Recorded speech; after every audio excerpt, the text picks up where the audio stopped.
Welcome to the Nevis Newscast for Wednesday, June 8th, 2022. I am Freddie Liebert.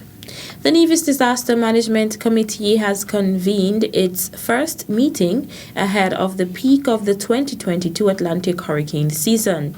The June 7th meeting was chaired by Brian Dyer, Director of the Nevis Disaster Management Department, who outlined the island's disaster management structure, shared the results of a comprehensive disaster management audit which was conducted in March of this year, as well as the department's preparatory actions so far.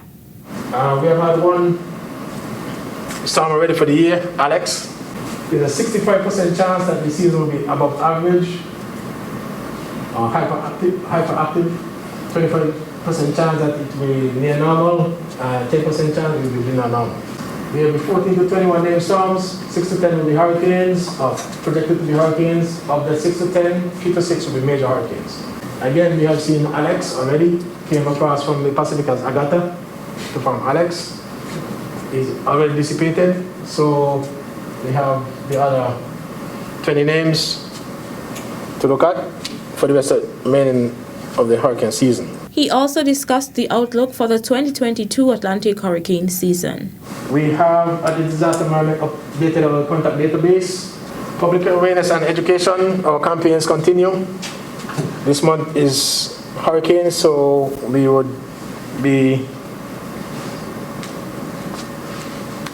petitioning our radio stations and television stations with our proposals for the hurricane season. The registration process for a shelter, what to buy for hurricane season, etc., etc. And we conducted an enhanced vulnerable capacity assessment in the parish of St. George's. We work in the community of Hanley's Road to look at the vulnerabilities and to address those vulnerabilities. We also were able to assist them in developing a disaster plan for that community. We have also recently certified some local trainers to facilitate training in shelter and shelter management and also initial damage assessment. We had a technician here from the Caribbean Institute of Met and Hydrology, CMIH. He assisted us in servicing our flood management system. We have added one new staff in Miss Glassford. You can raise your hand. She joined us last week, so she will be assigned to the community liaison department as we need assistance in getting the most volunteers to fill the gaps in our framework. It's important that we have our businesses and government departments to ensure that we have a document that can be a part of the Nevis disaster plan. So the intention is to have a business continuity plan workshop either at the end of this month or the first week in July. The Nevis Disaster Management Committee is comprised of 10 subcommittees, namely Public Information and Education, Housing and Shelter Management, Land Search and Rescue, Medical and Health Services, Utilities, Transportation and Equipment, Damage and Needs Assessment, Emergency Supplies, Seismic, Tsunami and Volcano, Environment and Pollution, and Tourism Sector Emergency. The subcommittees are comprised of the various stakeholders in disaster mitigation, preparedness, response, and recovery. On Thursday, June 2nd, 2022, the establishment of formal diplomatic relations between the government of St. Kitts and Nevis and the government of the Republic of Benin was formed. The Embassy of St. Kitts and Nevis in Havana welcomed His Excellency Boniface Vignon of the Republic of Benin, who, together with St. Kitts and Nevis's resident ambassador, Her Excellency Verna Mills, signed a joint communique establishing formal diplomatic ties. The occasion also saw the signing of visa waiver agreement to facilitate ease of travel between the two nations. The two diplomats agreed that signing this communique signaled an important step in promoting relations between both governments and people. They both pledged to advance the development of cordial, mutually beneficial relations through different areas of cooperation. Also in attendance at the ceremony were Councillor in St. Kitts and Nevis Embassy in Havana, Winston Hanley, and Second Councillor of the Republic of Benin, Flubert Makea Dosa Adjovi. The St. Kitts Nevis Anguilla National Bank Limited is offering 2 scholarships in the field of risk management. To be considered for the St. Kitts Nevis Anguilla National Bank Limited Professional Development Scholarship Award, the following documents must be submitted in a sealed envelope addressed to the Chief Human Resources Officer on or before the application deadline on Wednesday, June 15th, 2022.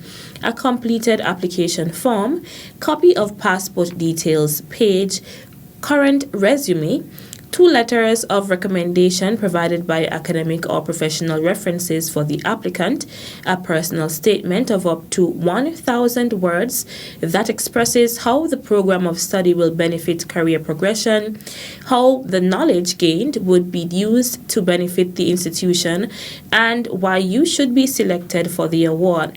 Official transcripts from all universities, colleges, and other post-secondary educational institutions attended.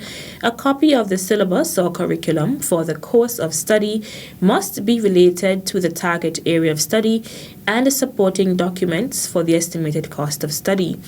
Application form as well as terms and conditions can be found on the website www.sknanb.com. Still to come, Department of Labor to host 2022 Career Fair. The details right after this break.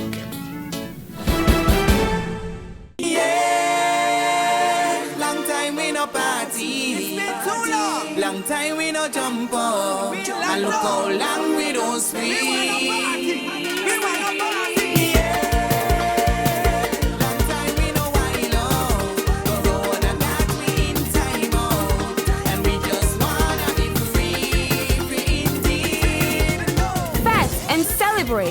Nevis Culturama 48.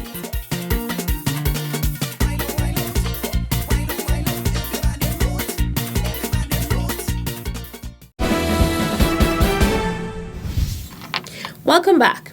Child protection advocates in St. Kitts and Nevis gathered at the Kuna Caribbean Conference Center on Thursday, June 2nd, 2022, to review draft statutory rules and orders (SRNO) for the Probation and Child Welfare Board in relation to the New Horizon Rehabilitation Center to determine the exact functioning of the facility.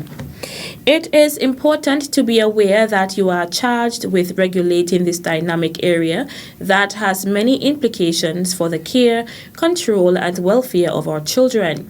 To this effect, your work is not just in respect of the current younger generations, but has vast implications and ramifications for the future of the Federation, said Rohan Walters, legal advisor to the Probation and Child Welfare Board, who delivered remarks on behalf of the Attorney General and Minister of Justice and Legal Affairs, the Honorable Vincent Byron Jr.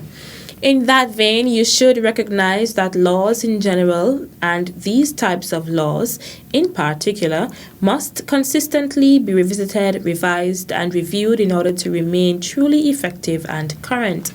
Walters noted that the exercise seeks to further understand, clarify, and craft the best guidelines to support the operations of the New Horizon Rehabilitation Center or any other center falling under the remit of the Act. He said that the activity is a welcomed initiative. The legal advisor stated that the laws set out appropriate guidelines for institutions to function. He expressed thanks and appreciation to all stakeholders, adding that collaboration is important to strengthen all areas involving child protection, care, and custody. Students of 4th and 5th form on Nevis are invited to benefit from the Department of Labor's Career Fair 2022. The Department of Labor will host this year's Career Fair with the theme Skills Development and Opportunities for a Brighter Future. The fair, which is slated for July 11th to 15th, will highlight skills development geared towards employment opportunities and entrepreneurship. Interested 4th and 5th form students on Nevis who have not yet completed registration forms at their respective schools are invited to visit the Department of Labor to complete the registration process.